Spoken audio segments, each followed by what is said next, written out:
Olá, aprendiz! Aqui é professor Tiago Benedetti e aqui estamos para mais uma aula sobre aprendizagem consciente. Nessa aula, eu queria compartilhar meu quadro para te explicar alguma coisa sobre um erro muito comum que quase todo estudante comete. É um tipo de fé, um tipo de crença que quase todo estudante tem relacionado à repetição. Então, esse vídeo, essa aula é sobre repetição, sobre a ilusão de que você já sabe, tá? Que mascara ali um erro muito comum. E aí, claro, se eu vou te apresentar o problema, vou te apresentar também uma possível solução, uma possível cura para esse problema, tá bom? Então, se você tiver qualquer dúvida ou consideração sobre o que a gente vai falar por aqui, não esquece de deixar os comentários. Para essa aula, eu vou utilizar como base um texto, e esse texto vai estar disponível também aqui em algum lugar para você, se você quiser checar esse texto com mais cuidado, tá bom? Esse texto, inclusive, deixa eu só pegar aqui, ele é baseado numa leitura que eu estou fazendo agora, de um livro que eu estou lendo, esse aqui, Fixe o Conhecimento, que é uma baita obra, tá? Se você quiser ver a capa completinha, aqui, ó, tá? É uma baita obra que resume e traz atualidades sobre o que é aprendizagem, sobre as pesquisas e as evidências científicas que falam sobre aprendizagem. E já no primeiro capítulo, esse livro fala sobre a ilusão do conhecimento ou a ilusão de quando você acha que está realmente aprendendo, mas na verdade não está. Então, é sobre isso. Vamos lá. Deixa eu compartilhar aqui meu quadro com você. Eu vou iniciar aqui com um texto e desse texto eu vou puxando alguns gatilhos, algumas setinhas e a gente vai conversando sobre essa ilusão da fluência, sobre essa ilusão de que você acha que aprendeu alguma coisa. Então, repara só. O título do texto que eu quis utilizar aqui é Aprendizagem não é só repetição, para fazer referência a esse hábito, né? A gente aprende, às vezes, de uma forma errada, né? Que a aprendizagem, ela depende de repetição, né? Que a repetição é a mãe da memória. Então, você estuda, de repente, um assunto, aí você faz ali um resuminho, e aí tem gente que acha que ficar lendo e relendo, lendo e relendo, lendo e relendo esse resuminho resolve alguma coisa. Tem gente que pega um livro, por exemplo, e grifa o livro, e aí fica lendo e relendo os grifos. Isso é repetição, uma repetição burra, que não serve para nada, certo? Às vezes você tem ali uma sensação de que está aprendendo alguma coisa, mas na verdade não está. Então vamos dar uma olhada no texto. Diz aqui o seguinte, ó. Muitos estudantes não têm consciência dos erros que cometem ao estudar e nem percebem que estão estudando do jeito errado, que estão investindo tempo e energia em abordagem sem retorno. Então vamos lembrar então que estudo é investimento. E esse investimento é um investimento de quê? De tempo e energia. E se eu tenho investimento, o que eu quero com isso? Eu quero um retorno. E aí o problema é, quando você estuda por repetição bruta, do jeito errado, você investe tempo, energia e tem um retorno muito baixo. Então não vale a pena, tá? E isso é uma conclusão de muitos e muitos estudos na área da aprendizagem. Então pode acreditar que é verdade. E aí, um desses erros é forçar a releitura e a repetição, gerando o quê? Gerando a ilusão de que você já sabe um conteúdo, quando na verdade não sabe.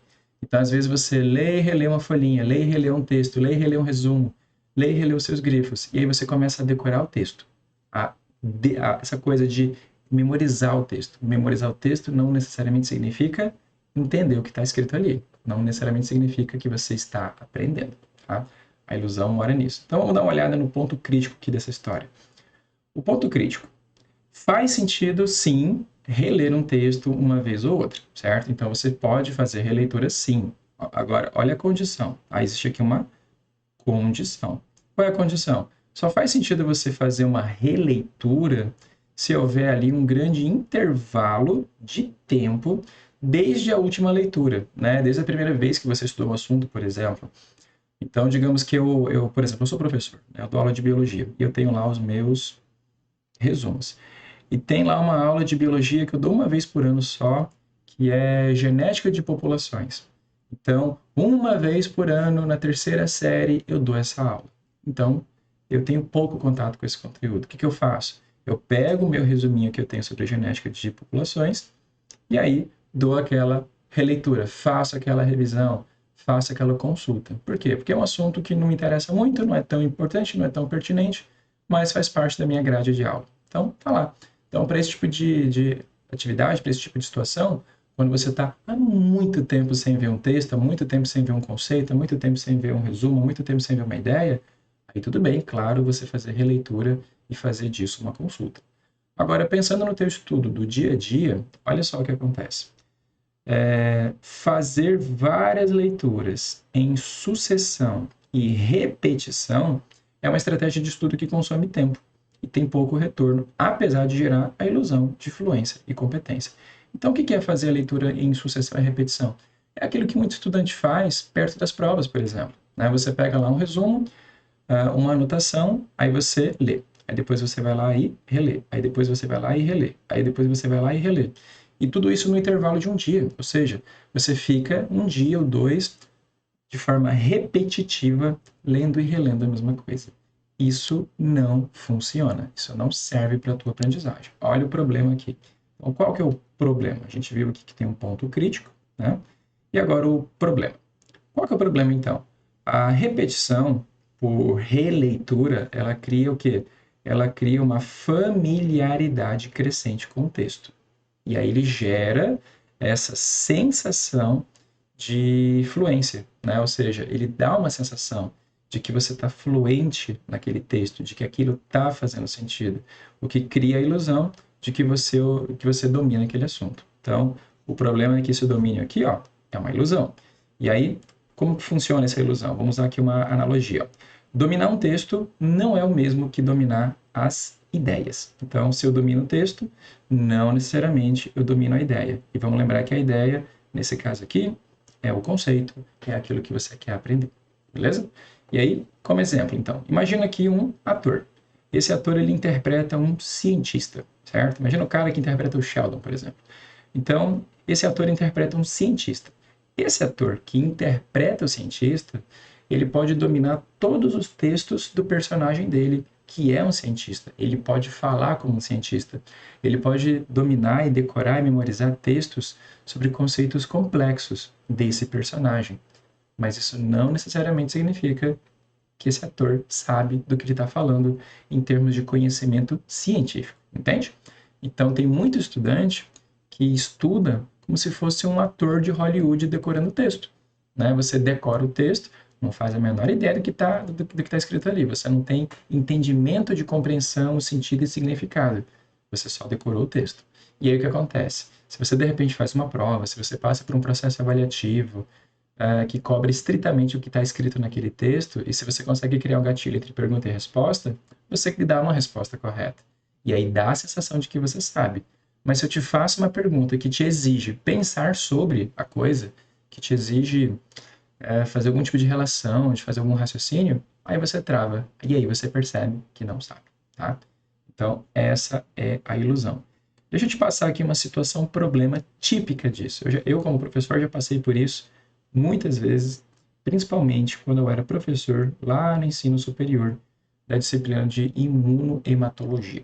Olha só, toda hora acontecia isso aqui. Chegava um aluno e falava assim, ó, professor, por que eu fui mal na sua prova? Né? A pessoa vai lá, faz uma prova, não vai bem, e aí vem questionar. Aí ele diz assim, ó, eu fiz anotações da sua aula. Então, repara, a pessoa anotou, provavelmente não anotou, ela provavelmente copiou o que eu falei, né? Nem pensou no que eu falei, aquele famoso aluno Xerox, que só copia, né?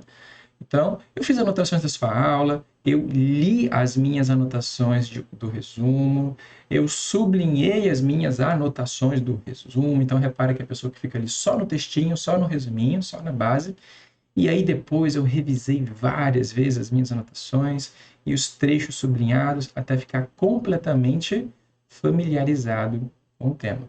Eu não entendo o motivo de ter ido mal na sua prova. Então, isso todo professor já escutou. É aquela pessoa que tem lá o texto, que ela se apega no texto e ele fica naquele texto e lê e relê e acha que está estudando. Então, tá errado, né? E aí a pergunta diagnóstica é isso aqui, então, ó. Quando você se depara com essa situação, né, de ilusão de aprendizagem, através da leitura de um texto, a solução está aqui. Então, você tem que fazer, na verdade, perguntas diagnósticas, né? Porque tem que pensar que, para você aprender alguma coisa, tem que existir lá um esforço, que a gente chama de dificuldade desejável. Vou já te explicar o que é esse conceito, tá? Isso aqui é um conceito bem importante na neurociência. E aí, deixa eu te passar aqui, então, as perguntas de diagnóstico que eu faria para esse aluno e que você tem que utilizar agora para pensar aí na tua vida. Se você pensar sobre essas 6 perguntas, você já vai descobrir aí como melhorar a sua rotina de estudo por leitura, tá? Então, pergunta número 1. Eu perguntaria para esse aluno aí que está apegado ao papelzinho dele. Eu perguntaria o seguinte: você fez testes sobre os conceitos principais? Então, digamos que eu tenho lá um aluno que está estudando fotossíntese. E aí o cara vai lá e faz um resumo sobre fotossíntese e fica lendo e relendo o resumo sobre fotossíntese. Se você não fizer testes sobre o que é fotossíntese, sobre as etapas da fotossíntese, sobre qualquer coisa da fotossíntese, dificilmente isso vai gerar aprendizagem em você. Então, repara, teste. O que é teste? É resolver a questão, é testar, é fazer verdadeiro ou falso, é ver se você acerta uma questão, é fazer pergunta, certo? Então, o que é o teste? O teste, ele exige de você um esforço. O teste, ele gera o que a gente falou aqui de dificuldade desejável. O que é uma dificuldade desejável? Dificuldade desejável é o tipo de dificuldade que você precisa superar, pelo qual teu cérebro precisa passar para que ele consiga criar conexões. Então pensa assim, é que nem na academia. Quando você vai fazer musculação e está muito leve, está muito fácil, está errado. Você não vai ter nenhum desenvolvimento, nenhuma hipertrofia se tiver muito fácil, muito confortável e muito leve. Na hora de estudar é a mesma coisa. No pain, no gain, certo? Então, o que é uma dificuldade desejável? É quando você cria uma dificuldade superável. Uma dificuldade como resolver uma questão, certo? Então, ao invés de ficar lendo e relendo um papelzinho, você devia fazer o teu resumo uma vez e daí partir para os testes, fazer questões, para você ter que pensar, para você ter que errar, para, a partir do erro, você fazer ajustes, entende? Então, isso é importante. Isso gera dificuldade, isso gera um esforço. E se gera esforço, gera aprendizagem, tá? Segunda pergunta que eu faria para esse aluno: você consegue definir os conceitos estudados e aplicá-los a um parágrafo de escrita? Isso aqui é uma estratégia também que é o seguinte: se eu estou estudando fotossíntese e eu entendi e decorei lá o conceito de fotossíntese, será que eu consigo definir por conta própria, com as minhas próprias palavras, e ainda por cima pegar um parágrafo qualquer, né, um pensamento qualquer, uma ideia qualquer, e colocar a fotossíntese no meio? Eu conseguiria, então, escrever um textinho sobre a natureza, sobre ecologia, sobre as plantas e não sei o que lá, e colocar o contexto da fotossíntese nisso? Então, isso é uma estratégia. Então, quando você tem uma palavra nova, um conceito novo, você precisa conseguir aplicar esse conceito novo numa ideia, num parágrafo, numa escrita, certo? Isso é um exercício também que gera esforço e é, portanto, uma dificuldade desejável. Terceira pergunta que eu faria para esse estudante: você transformou as ideias do texto em perguntas ou reflexões? Você tentou responder essas perguntas depois? Então, repara, essa pergunta 3 parece a 1, mas é diferente. Lá na pergunta 1, você tem os testes. Teste, por exemplo, são questões do livro, são questões que o professor passou, são questões de vestibular, são questões de concurso. Agora, quando a gente fala de perguntas, são perguntas suas, são dúvidas suas, são reflexões suas. Então, isso aqui é uma estratégia de estudo bem legal, que é o seguinte: é você pensar que você é tipo um professor. Imagina que você acabou de estudar ali o conteúdo de fotossíntese. Aí você pensa, tá, para testar o meu conhecimento, que perguntas eu faria? Quais são as perguntas principais sobre isso? Quais são as perguntas que eu não posso deixar de saber a resposta sobre esse assunto? Que tipo de reflexões eu faria sobre isso? Então, são perguntas autorais, suas, próprias, do teu pensamento. Mas com essa perspectiva, se eu fosse um professor e eu quisesse testar o conhecimento do meu aluno, se eu quisesse avaliar se de fato ele entendeu alguma coisa, o que eu pediria para ele? O que eu perguntaria para ele? Entende? É esse tipo de coisa que você tem que fazer para também gerar um esforço e uma dificuldade desejável. Quarto ponto: você reformulou as ideias principais do texto com as suas próprias palavras enquanto lia o texto original? Isso aqui é importante também porque gera um esforço ativo de compreensão. Quando a gente fala de reformular as ideias principais, quer dizer o quê? Significa que você tem lá no texto uma ideia, essa ideia foi apresentada, está ali escrita ou foi falado numa aula. É muito importante que você faça o exercício de fazer o seguinte, de reformular essas ideias principais do texto com as suas próprias palavras, imaginando que você vai explicar isso para alguém. Imaginando que você não vai simplesmente repetir, mas você vai explicar para alguém abaixo de você. Alguém que não sabe o que você sabe. Imagina que você vai explicar isso aqui para uma criança. Então faz o exercício. Isso que eu acabei de estudar, que eu acabei de aprender, se eu tivesse que explicar para uma criança de uns 8, 9 anos, como é que eu explicaria isso em termos que essa criança consegue entender? Esse esforço de simplificar e explicar de forma sintética e objetiva, mas realista, com algum exemplo, isso ajuda demais a sua aprendizagem. Então, a quinta pergunta que eu faria para esse aluno, para esse estudante apegado ao resuminho que ele leu 1000 vezes. Você relacionou as ideias do texto com aquilo que você já sabia sobre o tema? Então, relação. Relacionar é o quê? É você pegar uma coisa nova que você aprendeu e associar isso com algo que você já sabia. Então, se eu falo, por exemplo, sobre fotossíntese, eu posso relacionar fotossíntese com respiração e fermentação, por exemplo, que são outros temas que talvez eu já saiba. E aí fazer disso uma relação com todo o processo de bioenergética, de gestão de adenosina trifosfato, qualquer coisa assim. Entende? Então eu preciso pegar uma coisa nova e associar a algo que eu já sei, algo que eu já conheço. E melhor ainda, algo da minha realidade, certo? Então, se eu estou estudando fotossíntese, eu preciso de repente relacionar a fotossíntese à minha respiração e tentar pensar. A fotossíntese não é a respiração das plantas, mas se eu fosse uma planta, se eu fosse um grute, se eu fosse sei lá o quê, como é que eu trataria a fotossíntese diante do meu metabolismo? Entende? Então você tem que pensar, você tem que relacionar. E por fim, você tem ali ainda que procurar exemplos dos conceitos e das ideias fora do texto original. Então, um texto, quando é didático, ele vem para você com exemplos, né? Então, se eu falo de fotossíntese, eu posso dizer, por exemplo, a fotossíntese acontece nos vegetais clorofilados, nas cianobactérias e não sei aonde. Então, eu posso dar exemplos de quem faz. Eu posso dar exemplos de quando que ela acontece ou quando que ela não acontece, certo? Exemplos. Só que é interessante você procurar, depois você quebrar um pouco a cabeça e buscar conceitos fora do texto, ou seja, você tem que ir atrás de outros exemplos. Por quê? Porque isso gera esforço, isso, portanto, é uma dificuldade desejável, certo?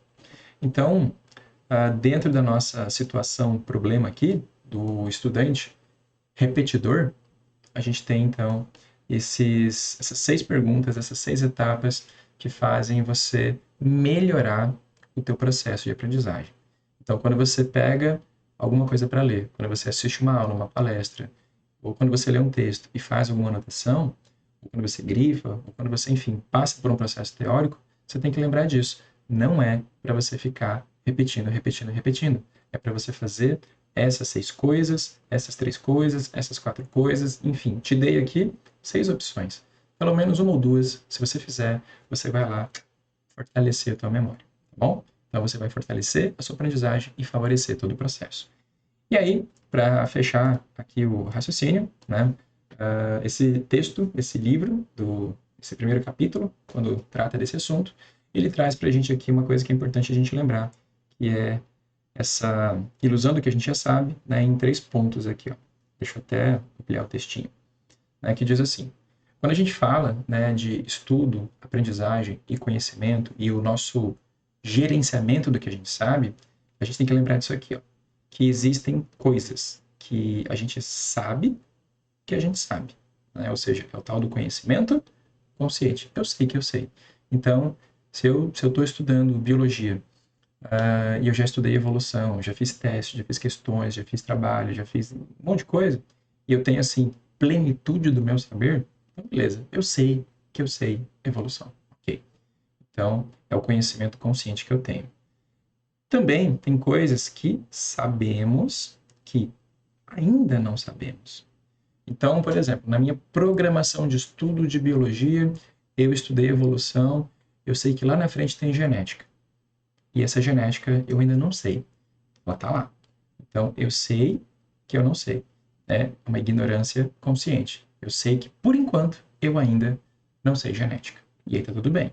Isso aqui faz parte também da tua programação. Então, o conhecimento consciente é aquilo que você já estudou e que você avaliou do jeito certo e que você testou e que você sabe que você sabe. Você se garante nisso. A ignorância consciente é aquilo que você sabe que existe, mas também tem noção de que você ainda não tem conhecimento suficiente. Então você é o ignorante consciente. Agora, qual é o problema dos estudantes? É a terceira coisa. Quando você estuda do jeito errado e você vive na ilusão de que você já sabe, simplesmente porque você decorou teu textinho, aí você passa por isso. Há coisas que não sabemos, certo? Eu não sei que eu não sei ainda aquele conteúdo. Essa é a ignorância inconsciente. E essa é a perigosa. Então, muitos estudantes, eles não sabem que ainda não sabem um conteúdo. Às vezes, pela fluência do texto, pela familiaridade com o texto, a gente acredita que aprendeu. Mas se você não fizer uma dessas 6 coisas aqui para, de fato, testar e avaliar a sua aprendizagem, provavelmente você vai ficar na ilusão, certo? Então, o objetivo desse texto é trazer esse alerta de que existe a ilusão do conhecimento, que é quando você estuda alguma coisa por repetição bruta, sem nenhuma consistência, sem nenhuma aplicabilidade, sem teste, sem referência, sem nada. E aí você fica nessa ilusão, acreditando que aprendeu, quando na verdade você não aprendeu praticamente nada, tá bom? Então, nossa aula é sobre isso. Eu espero que isso aqui tenha sido proveitoso, que sirva de alerta para você pensar. Se você tiver passado, ou se você estiver passando, ou se você já superou uma situação dessas de ignorância inconsciente, que depois se tornou consciente, e que daí você conseguiu tornar isso um conhecimento, um saber, se você já passou por isso, deixe aí um comentário e bora conversar, porque essa pauta é complicada, tá bom? Então, espero que esse alerta tenha servido para você sair da ilusão, tá bom? Então, a gente se vê num próximo vídeo. Até mais.